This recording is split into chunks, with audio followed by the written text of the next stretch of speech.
నమస్తే అన్న అందరికీ నమస్కారం. కువైట్ మరియు ఇరాక్ మధ్య ఇటీవల కీలక ఒప్పందాలు జరిగాయి.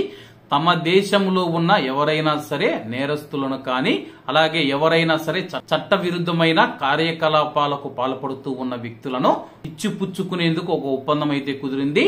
ప్రస్తుతం దానికి సంబంధించి అంతర్జాతీయంగా మాదక ద్రవ్యాలను అక్రమ రవాణా చేస్తూ ప్రజల యొక్క యువత యొక్క జీవితాలతో ఆడుకుంటూ ఉన్న 8 మందిని మనం చూసుకుంటే కువైట్ అధికారులు 8 మంది మాదక ద్రవ్యాల వ్యాపారులను ఇరాక్ అప్పగించినట్లు ఇరాక్ మినిస్ట్రీ ఆఫ్ ఇంటీరియర్ ప్రకటించింది.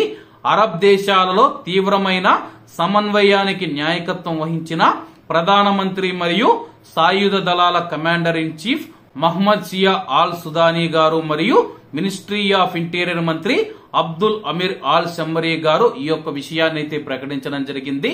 కువైట్ అధికారులు, కువైట్ ఇంటర్పోల్ అధికారులు ఎవరైతే ఉన్నారో మా దేశంలో అంతర్జాతీయంగా మాదక ద్రవ్యాల వ్యాపారం చేస్తూ కువైట్ దేశానికి పారిపోయిన వారి యొక్క వివరాలు అందించిన వెంటనే కువైట్ ఇంటర్పోల్ అధికారులు ఆ యొక్క వివరాలతో కువైట్ లో ఉన్న 8 మంది ప్రమాదకరమైన డేంజరస్ వ్యక్తులను అరెస్టు చేసి ఇరాక్ దేశానికి అప్పగించినట్లు ఆ యొక్క దేశానికి సంబంధించిన మినిస్ట్రీ ఆఫ్ ఇంటీరియర్ ప్రకటించింది.